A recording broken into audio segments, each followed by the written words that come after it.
What I wish we were doing in education, and I say we because I'm an educator, I was a teacher for many years as an early intervention specialist. What I wish we were doing in education is understanding that you should make that available to all students. It doesn't matter. You're going to find that students are going to learn in different ways no matter what the makeup of their brain is, right? So let's just make that available. It's giving them options, and I'm a true believer in, like, if you give people, it doesn't have to be kids, but if you give people options of how to learn things, they're going to surprise you every single time, and they're going to take whatever option feels comfortable to them, and they're gonna learn. Welcome to Princess in the Pea podcast, a show where we talk about all things neurodiversity, with those who know it best, lived experience, of course. I'm your host, Annie Crow, and I'm an autistic ADHDer. I started this podcast so I could share meaningful conversations that explore the lives of neurodivergent people like myself. We talk about everything from employment to healthcare, education, parenting, relationships, mental health, and more, but all with a neurospicy lens. Before we kick off, I just wanted to add a quick content warning for little ears. This podcast will be discussing mental health issues and serious adult business, so chuck on your headphones and grab a cup of tea, and as Bluey likes to say, let's do this!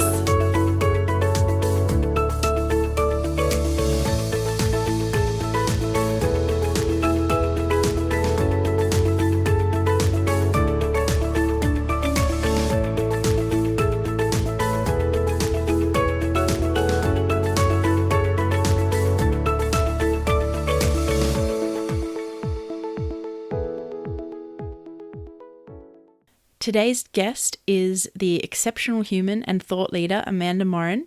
This is part 2 from our last episode and just as jam-packed with incredible content and wisdom from this incredible human. Again, a huge shout out to Amanda for truly obliging me and sharing her very valuable time so generously. I have absolutely loved our chat, and I think you're really going to enjoy this one too. In this episode, we dive into talking about inclusive work practices and what that looks like, and some incredibly practical and useful tips from this magnificent human. I hope you enjoy it even half as much as I did, because this woman is an absolute powerhouse and I love her authenticity. So here we go. Enjoy.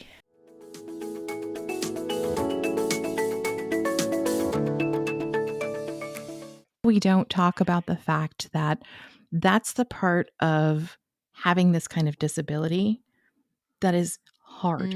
It is really hard. And I think I love that there's this push towards neurodiversity and recognizing it and knowing that it has strengths and knowing that it can be beneficial to have people in your workplaces and all of that who think in creative and different kinds of ways.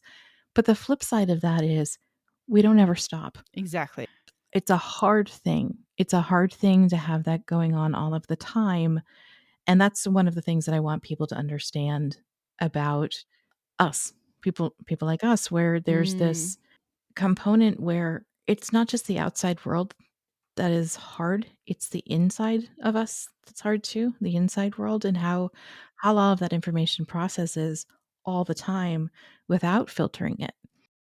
Yeah, and also it's how it affects your life in ways that people barely even think about. So most of us with ADHD especially have some kind of sleep disorder or, issues with sleep. I, for my whole life, have struggled to go to sleep, especially if I'm so wound up in the evening and my brain's racing with thoughts of the day.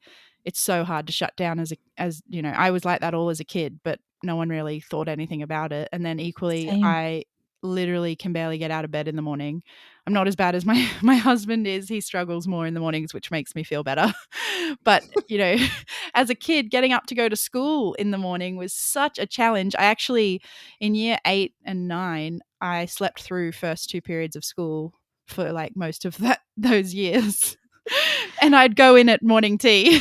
And so there's twice exceptionality in action because you still did pretty well for yourself, right? Like, I did very well. I was a pretty straight A student with like not even attending class. And that's the kind of thing that like workplaces don't always accommodate for, right? You can't say, I had a really difficult sleep night. I'll be in at 11, right? Or whatever it is. And I think there are a lot of people I know who are consultants, who are freelancers, who do Yes. gig work, and I think a lot of that has to do with their ability to set their own schedule Oh, I so and agree. accommodate for those kinds of things. And I think that not all of us even know that's what we're doing, right? And True. That's so true. And again, it's that subtle, like we're already making our own yeah, adjustments without consciously acknowledging that they're adjustments we need or want. right, right. And yet Yeah. I wish there were a way we could just really honestly say, I really didn't sleep well last night, but if you give me a couple of hours extra, you're going to see the most amazing work once I'm awake and ready to tackle this. Mm-hmm. And I just don't know that we're in that kind of environment yet. No, neither. Mm. Yeah, I feel like we're barely breaking into in like the acceptance of flexible work practices in terms of even allowing reduced hours or different hours, but they're still so rigid in a lot of the time they're like glued to a set Right. period. I want to be showing up to my job optimally, and I don't want it to negatively impact my ability to adult and live. Right. So if I can find the periods where, maybe I wake up on a Monday and I had a really bad night with my toddler and I've had a pretty stressful like it doesn't even need to be that. It can literally be like something happened in the news and it really affected me and I couldn't sleep. Like Yep. it, you Yep. know, Yep. I'm trying to give traditional things like my child didn't sleep. Can you see the ableism coming out? Like it doesn't even need to be a legit reason or like a neurotypical reason for struggling. And then knowing that, maybe I'll sleep better the next night. And then I wake up Tuesday, which isn't traditionally when I work, but God, I've had the best sleep and I feel recovered because I took the time on Monday to really reset. And now my brain is so ready for this. And I am not anxious about it because I have had control over it. Like, oh, there's just so many benefits to a truly flexible work environment. And I just feel like corporate world, especially, is not there yet. And I hope that I really hope we keep heading in that direction because I think it's going to completely change everything. It's going to push innovation and creativity and profits and the economy. Like there's just so many things about why it would be helpful. Yes, there's also things that would be painful, but that's adjustment and And change. I think when we have these conversations about neurodiversity at work, and I hear it often, Mm, I see it often, it's all over right now, you know, and it's trending, and that's great. it is. I think those of us who are the neurodiverse people at work have the opportunity to really push that envelope a little bit and say, I this agree. is where it's actually going to matter, right? Those are the kinds of things. And on that Tuesday, Hmm. when you wake up refreshed, you're going to get 3 times as much done as Yeah. you would have on Monday, and maybe more than somebody else would in a whole week, right? Oh, Right? I mean, definitely. Yeah. I mean, there's studies on how much yeah. more productive we are if given the right opportunity to be. Absolutely. And I Yeah. think there are environments where there are time sensitive things, and then there are environments where there's work to get done. And figuring out which is which is really something that companies I would love to see them start doing is thinking about what's time sensitive and what's work that needs to get done in a month. But equally not important. Like I feel like a lot of those tasks are things that, and this is where I had a episode recently with an employment consultant, and meaningful work came up a lot. Giving like being able to do meaningful work, and I guess in this conversation, I want employers listening, if they are, to not it still needs to be meaningful and valued, because if it's not, then it's like you're just pushing us aside as an extra spot to fill, and we know that you might not say that, but we can feel it. I need to know that I'm valued like all people in their job. So I think it's finding that balance of what's the timed priority that can't be flexible versus what are the priorities, which then they are. Like I don't know any workplace, at least that I've been in, that do work that's not critical. It's just either critical in the next 24 hours or critical within a month. Like we're constantly chasing our tail. And there's nothing to say that we're not the right person for the time critical thing either, right? Mm, You talked about hyper focus. There are times where we are so on our game that we are exactly the right person to give that. Like, yes. if something needs to get done in the next 2 hours, hand it to me. I'll get it done for you in the next 2 hours as long as I don't have, like, Slack going off in the Yep. background, If you it know? has enough of a deadline and a dopamine hit, I am your gal. I feel like we just have we do have a book coming with all of these little tips here, right? Yeah, yeah. We do, we do. A I reckon. deadline and a Yeah. dopamine I would hit. definitely read it 100 times. A book title right Yes. there in itself. I mean, yeah. God, so much gold.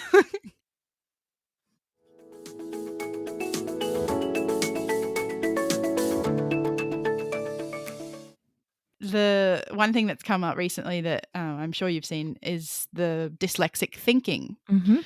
You know, the ability to put dyslexic thinking as your skill set, and some of the controversy around it is kind of what we've been talking about around acknowledging the wins but not forgetting the struggle. And I think the people that are not happy about it are the ones that truly are concerned that in focusing on the incredible things about dyslexia, people are going to forget that we truly do need accommodations, and that goes for all disabilities. And I totally agree with that. But at the same time, the reason that I'm not completely against that type of thing, even though I always want to caveat any sort of superpower thing, is because, and this is like my sort of, I guess, mental health obsession, because I really try and balance that, embracing and understanding your neurodiversity while balancing your mental health. And for me, a lot of my mental health relies on how I view myself and how the other people view me, and whether I feel empowered to set boundaries and be heard and understood and all of those things. And the one thing that this immediately creates in my mind is that if we don't shout at the joys of neurodivergence, then all we're left with is the medical model, which is completely deficit focused. And I'm telling you, every time I do, because this is my area, I read constant research and articles in this space, and it is so depressing. I have to, every time I read a research article, not every research article, there's a few that are really, cutting edge, starting to embrace the neurodiversity aspect, but most of them are still very much caught up in the medical model that's deficits focused. And I read it and think, God, people must think we are awful. I do. I agree with that. I agree. And I'm a much bigger proponent of the social model, right? That says the environment where you interact with the environment, and that's where disability comes in, right? There are environments in Exactly. which I don't feel at all disabled, and there are environments in which I feel completely disabled. Same. I had an interesting experience recently. April is always is autism month. And my 12-year-old, the middle school he goes to, was celebrating. They said they wanted to celebrate Autism Awareness Month, and he is an incredible advocate for himself. Amazing. The older two were practice children. He's doing great.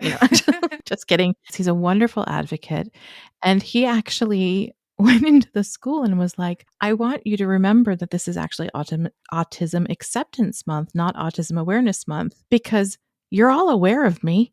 You're aware of me. I exist. I want you to accept me. Yeah, I don't need you to be aware of me." Language is so I important. I was so proud of him. And also, it was just such a simple way of putting it, right? And what he was saying is, celebrate me. Celebrate me for all of the things that I am. Don't be aware that I sit in your midst, you know? And I think that's what the dyslexic thinking component of things does, is it says there are strengths here. There are strengths that we can tap into to really show what we know. And, one of the things in the United States, we have individualized education programs, IEPs, which kids who are identified, it's a whole thing, and that's actually a whole thing of what I know. But one of the things that I'm working on right now is a project around strength-based IEPs. So instead of looking at things from a Amazing. deficit model, you look at it, what are kids' strengths and how do you tap into them in ways that really engage them so that they can learn, Oh, and amazing. it just seems so simple to me, Yeah. but it really means having those conversations. Is that starting those conversations, like asking people, "What are you good at? What do you do well?" Instead of like, "What are your needs?" Right? Yep. And I think we don't do that often enough. We don't ask the question of, "What are you really good at?" We ask, "What do you need?"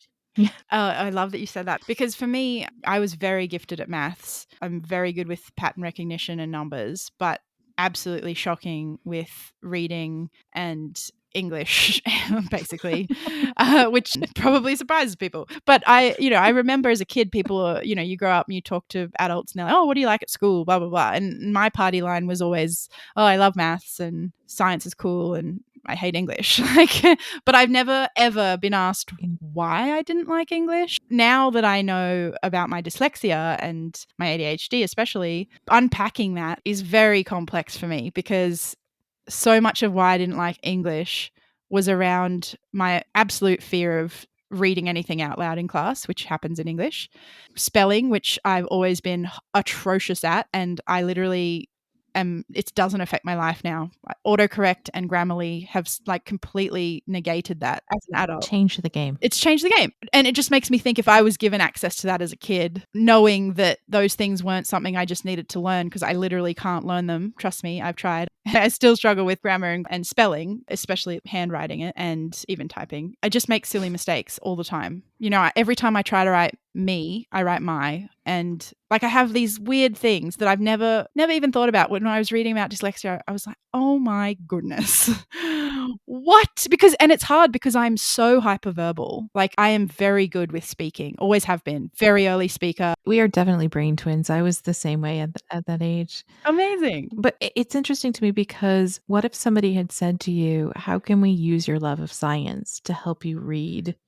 Right? Yes. Yeah, Yeah. and today we have such abilities to make that easier for kids.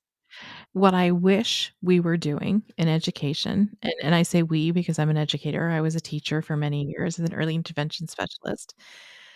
What I wish we were doing in education is understanding that you should make that available to all students. Exactly. It doesn't matter. You're going to find that students are going to learn in different ways no matter what the makeup of their brain is, right? So let's just make that Yep. available. It's not cheating. It's not making it, too easy. It's giving them options. And I'm a true believer in like if you give people, it doesn't have to be kids, but if you give people options of how to learn things, they're going to surprise you every single time and they're going to take whatever option feels comfortable to them and they're going to learn. And so that's my soapbox that I'm stepping off now. Absolutely. And I love that soapbox. No, stay on it. I love it because the thing and that hits home to some of the stuff I talk about because one thing I'm very passionate about is helping women understand especially autism and ADHD because we are so underdiagnosed and misdiagnosed. And part of that is, I guess, for me, is that coming at it from the other side, if we have to wait for the world to catch up and give us access to like adequate and early diagnosis, which we definitely still are doing, then let's make the accommodations that we fight for apply to everyone because one, you're right, they will help everyone no matter if you are or are not neurodivergent. And equally, they will help the few people that are out there, the many people that are out there that Mhm. are neurodivergent and don't know it, which was me. Like, I knew I had all these problems. I just had no idea how to advocate for them, how to articulate them, how to speak about them. It was most of them were drenched in shame. And anytime I ever tried to ask, people would just be like, what? Why do you need that? And I'd immediately be like, oh no, it's fine. That's my 22-year-old voice.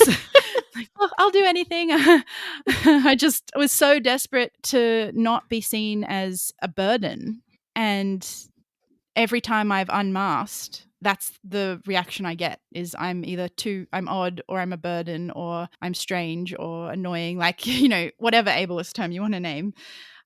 And so, we just learn over time not to speak about it. And so part of my understanding my diagnosis and, doing all the work that I do is unpacking all of that and And so when I saw your talk about how you advocate at work for your own needs, I was just blown away because you did it in such a matter of fact way that it didn't even feel like you were justifying your own diagnoses. It was just, this is how I work. This is just how I work. And everyone needs to be like that. And if everyone is like that, then people like me won't feel weird being like that. We'll feel empowered that everyone has the right to talk about what makes them the most productive or what helps them function better.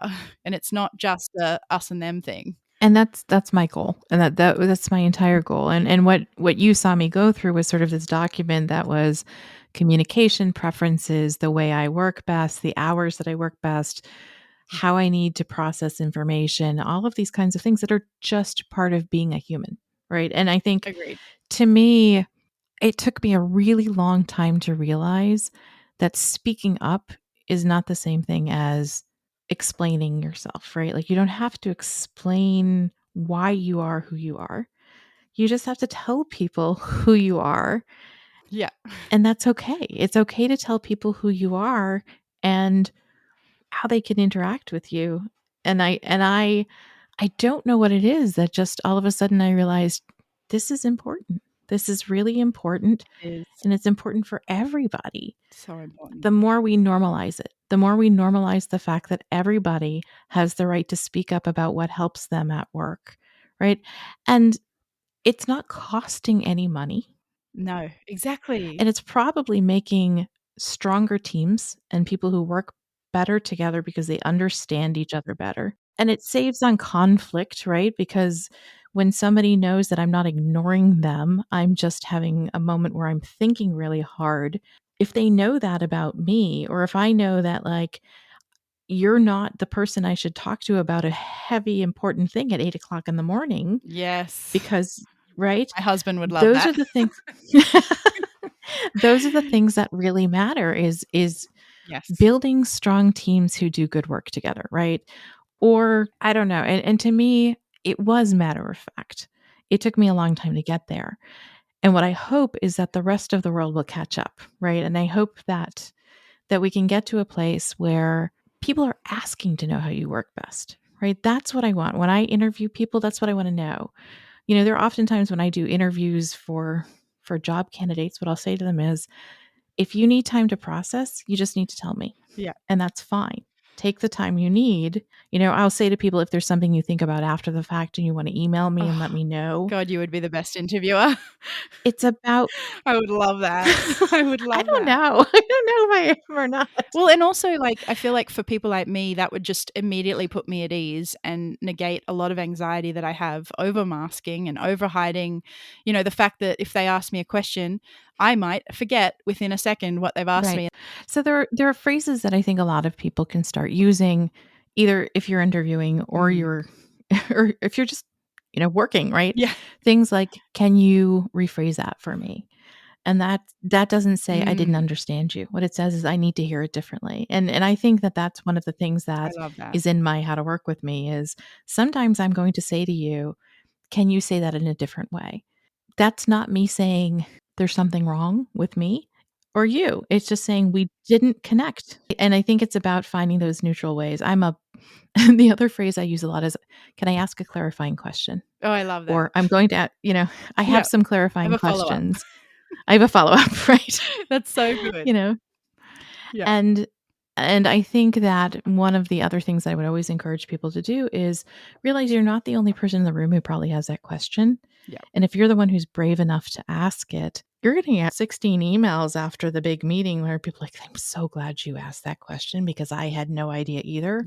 I feel like I Yes. could retire if I had enough money for all of the emails that I got that said, like, "I'm so glad you asked that in that meeting." And people see me as, like, brave and speaking up, and I'm just like, this is just who I am. I say what I mean, and I mean what I say. Mhm. And we don't always live in a world where people do that. Yeah, and I think it's so important to cultivate a work environment that supports that because I'm exactly the same, and the jobs that I've thrived in, that our whole teams have thrived in, are the jobs where the culture is so that the manager never gives you any sort of negative feedback for being curious and asking questions and clarifying. Like, that type of environment is just so positive, it's almost like empowering innovation, right?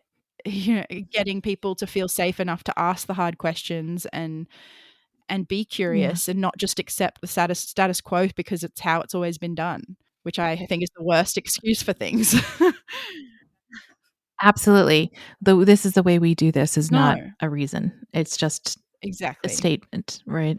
You know, one of the things I would point out though is being a person who means what you say and says what you mean can be difficult in a workplace. It can be difficult in the world. It can be difficult in the world because you expect it of other people. Like I say that I'm going to rephrase that and say I expect that of other people. Yeah, I do too. And I have been naive in my Because lifetime. people don't do that generally. They don't do that. Right. And that has been hard for me as an adult. So when we talk about adulting, which, Oh, yeah. when we talk about adulting, that's been one that was really hard for me to learn is, oh, Yeah.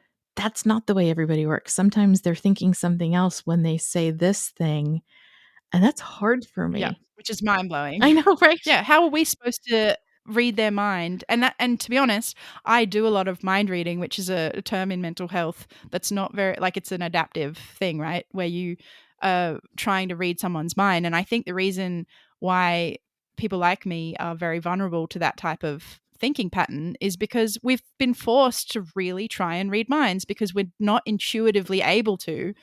And so it's a very cognitive process and it can get us into trouble. A lot of the time it helps, but sometimes it doesn't. And that's the hard part is like you're using all this extra cognition and energy just because the world communicates to you in a way that is different to how you want it to Yeah. or can interpret Yeah. properly. My older son, always wants to know what it is that other people know that he doesn't, right? So when he was in high school, he would come home and he would say, "I don't understand why everybody knows how to do this." And I often would say to him, "I don't think everybody does know how to do this. You may just think that they do." But at one point, I realized I needed to start employing the phrase, "I don't have any magical secret answer that I'm hiding from you." I love that. And I think it's important for us to acknowledge to other people who are neurodivergent, other people who don't read the room as well, Mm-hmm. to Mm-hmm. say, "There's no magical secret that other people are hiding from you." Yeah. It like, we would tell you if we'd know. We'd tell you if we knew. But also, on my part, I don't know if you have some magical thing that you're hiding from me. Yeah, good point. I assume that when you say, "I'll call you," it means I'm gonna call you, you Yeah. know? Yeah. Right. I love it. It's such a good point, and I guess I need to let you go, even though I could talk to you all day.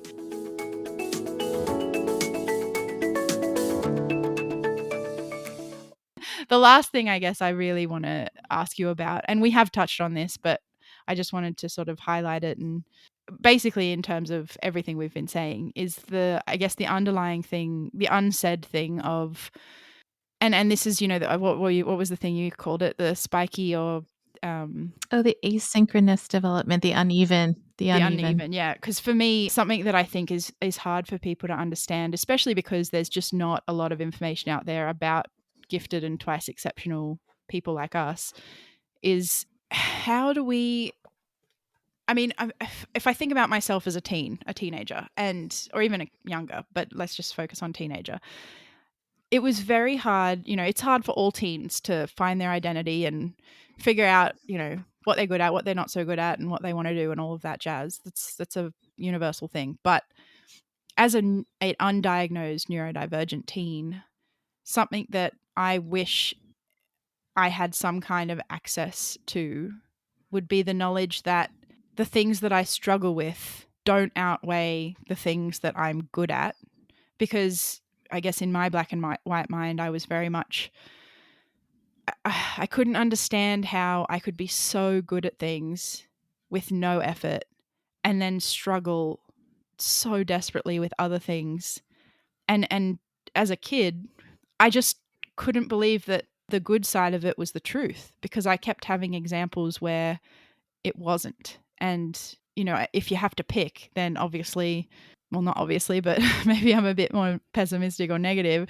I was more believing of the proof that I wasn't good at things versus the huge amount of proof that I was gifted at certain things. Like, it was such a disconnect for me to be like, how can I be so intelligent and struggle with certain things that shouldn't be a struggle? And Mhm. I still am that way.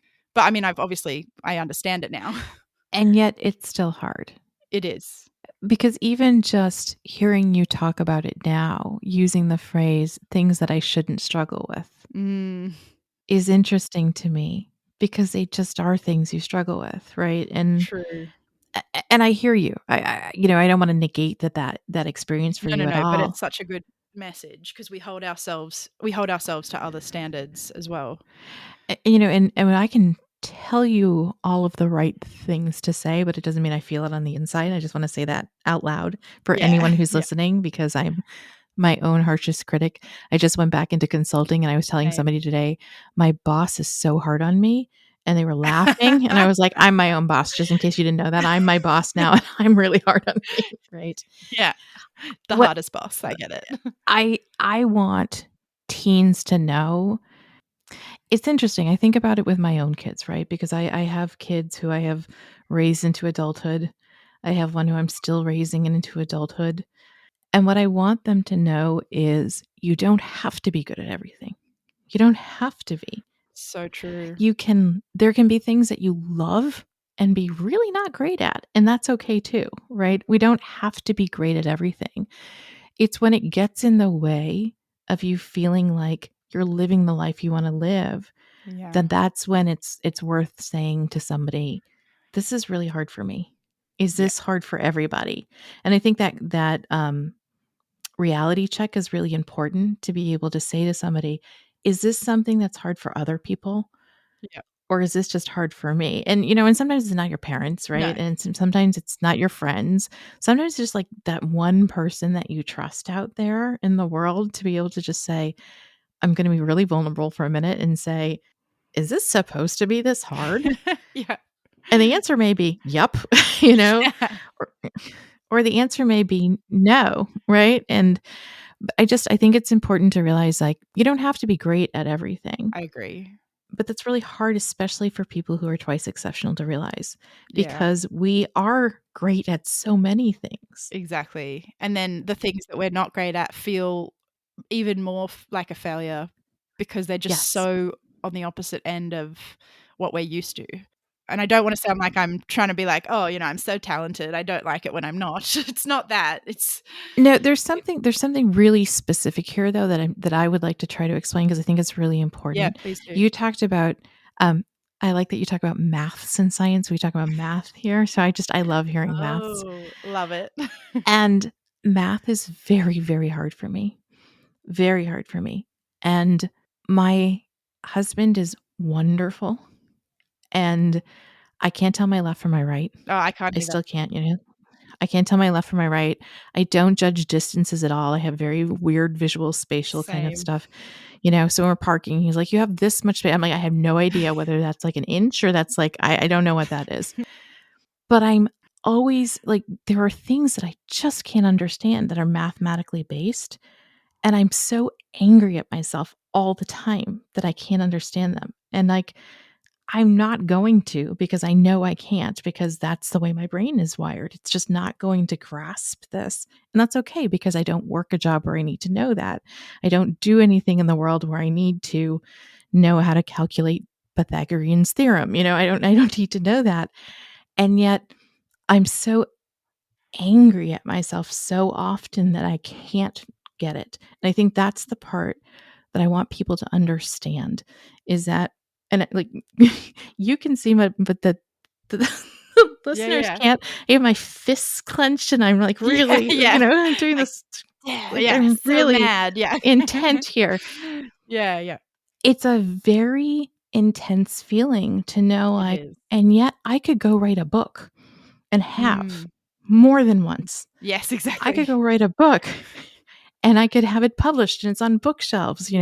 I can have a podcast. Yep. I can do all of these wonderful things and I can't understand this one thing and It's maddening. Mm. it's just so frustrating to me. It's maddening.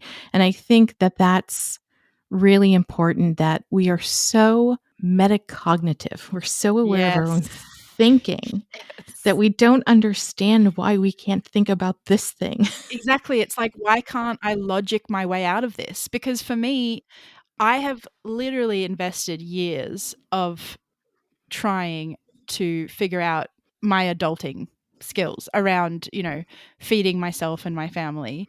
Let's just focus on that for a second. And this, I just feel like you've put it so beautifully, because I have not only read so much on the topic, like enough to do a PhD in it, and have done enough therapy with, occupational therapists and psychologists to try and implement so many techniques that will help.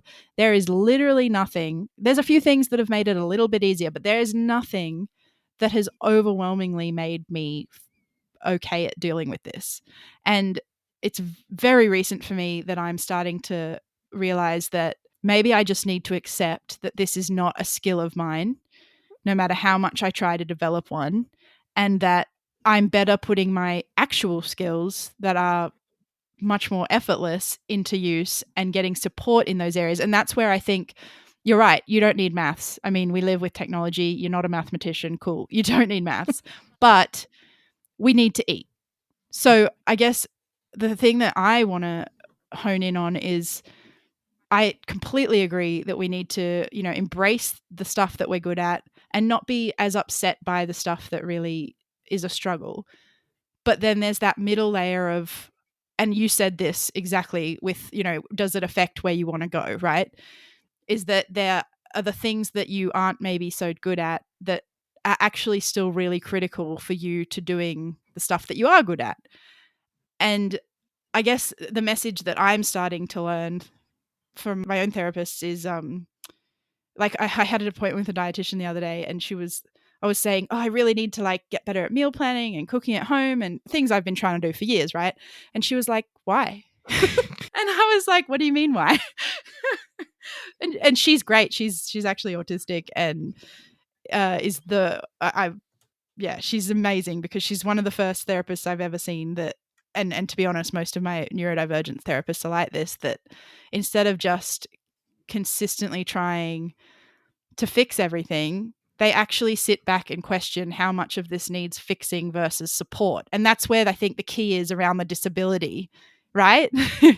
Amanda's nodding Yes, furiously. yes, yes. My eyes just went really big, and They did. the key in that is questioning whether or not it needs to be Questioning. fixed. Yeah. You know what? The dietitian is there to help you do that meal planning. It exists in the world in somebody else, Yeah. and they have that skill. I Okay, gonna be honest here. When I started doing the consulting thing, started thinking about resumes and all of that, and Yeah. I was just, like, completely overwhelmed. I bet. Yeah. And in the nicest possible way, my husband said to me, "When somebody needs an expert in special education and neurodiversity, who do they call?" And I'm like, "Hopefully me." Ah, you. He said, "So you're not an expert in resume writing. Why don't you call an expert in resume writing who can help you with that?" And I was just like, "Gosh darn it, that's so Oh, smart," right? It's just such a yes. Light it bulb. was a moment where I went, "Oh, I don't have to figure this out. There are other people who can help me do this." Oh, love And that. I love that that's the realization you're coming to, because we don't have to do it all. We don't have to do it all. And that's I mean, that's just a good message for anybody, but especially for those of us who think we should be able to Yes. grasp all the things. Yep. Yep. Who have constant examples in our life where we have very easily grasped complex problems that many people would struggle with, and then equally not grasped quite simple things that most people don't even put their minds to on a day-to-day basis. It's just such a Like, do you have Band-Aids in the house? Yeah. Yeah, yeah, yeah, yeah, exactly. right? Or Exactly. Yeah, yeah, 100%. I just yeah, I yeah. love that. I love that we finished on this note, because I feel like these conversations need to keep happening, and especially by people like yourself that are just so wonderful at explaining how it all works, because this is how I've come about learning my own everything, how I've learned about all the strengths I have, and been able to dissect some of my challenges that I can either get help to work on or just get help to support, and acknowledge that maybe it's an area I don't need to waste any energy on anymore, because it's okay not to be good at some things, like you say. And especially the adulting things that the world tell us Right. are the definition of requiring you to be an adult, because to be honest, I'm a terrible adult. Like, I am absolutely shocking at all the basic adulting stuff. But, I could write a law thesis in my sleep. I could do a podcast while I'm having a snack. Like, I could, yeah, the stuff that most people find taxing is a breeze, but the stuff that Yeah, isn't is just, it's like climbing Mount Everest on a daily basis for me. absolutely. And we don't need to be paddling under the surface all the time. We Exactly. just don't need to be. Yeah. Yeah. I love that. Ugh. This is Thank you so much. this has been the best conversation. Thank you so Yes. much. Oh, I love it. Thank Yeah. you, Amanda. I honestly, I've just been so excited to get you on the podcast, and gosh, I hope my guests enjoy you half as much as I have, because this has just been, oh, so enlightening. I feel like you definitely have at least another 5+ books in you, Oh, goodness. minimum. I need a nap first. Yeah.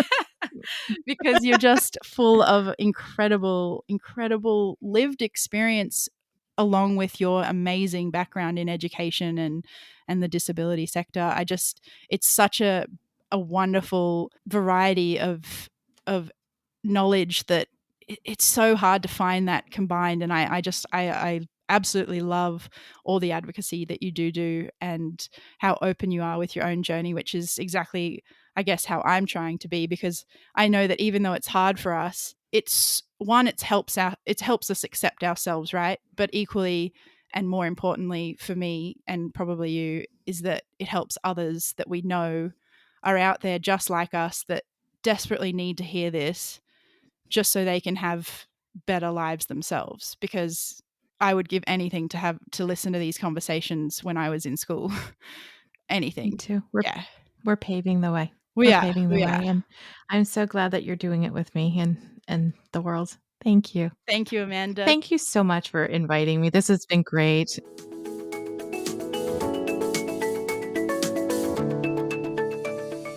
Well, I hope you enjoyed part 2 of such an incredible conversation. I absolutely love listening to Amanda and all of her wisdom. I'll pop her info in the show notes for anyone else who wants to follow her genius online, like I do. Also, if you like what you hear and want more, you can show your support and buy me a coffee, but not really a coffee because I don't drink coffee. But help me pay for some editing support so that I can keep these episodes coming and get them out sooner. I've got guests flowing in left, right, and center, which is so exciting. And I'm actually already 7 episodes ahead with recorded interviews. And I'm just waiting to edit and produce them and upload them, which my executive functioning and PDA love. So every cent you can spare counts. Thank you for listening, and please send me a message on any of the socials and let me know what content you'd like to hear, and if you have anyone you'd like me to reach out to be a guest on the show, or just sharing your story. I absolutely love hearing from you all and seeing how Princess and the Pea has already had such an impact on so many amazing neurodivergent lives.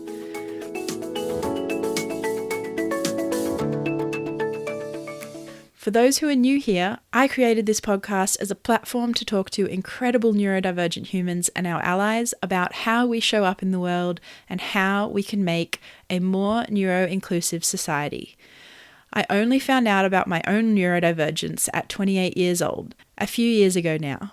Before then, I'd spent years trying to understand myself and trying to fix the parts of me that felt, quote unquote, broken. Discovering my neurodivergence was initially a shock, and when trying to understand it from a medical deficit-based perspective, things got dark real quick. It wasn't until I stumbled upon the neurodivergent community on social media where I started to see the light and learn to truly embrace my differences and practice radical self-acceptance, which has done wonders for my mental health and quality of life. I share my own stories mostly because I find examples helpful, and also to hopefully make my neurokin feel less alone in their own struggle. I get multiple messages a day from women like me who share so many of these experiences. And although I don't love sharing some of the more difficult parts of my life, I do it for the benefit of you. Even if this helps even one of you to feel seen and heard and understood, it's worth it to me. So join me on my journey of radical self-acceptance and trying to create a more neurodiversity affirming world. Don't forget to head over to our socials and connect at princessinthep.pod, and I'm on there too at nd.millennial. That's 2 L's and 2 N's for those dyslexic minds like mine out there. If you enjoy this content and want more like it, please leave us a rating and review and share with all your friends and loved ones. It helps us out a lot. Thanks for listening and see you next time. Over and out.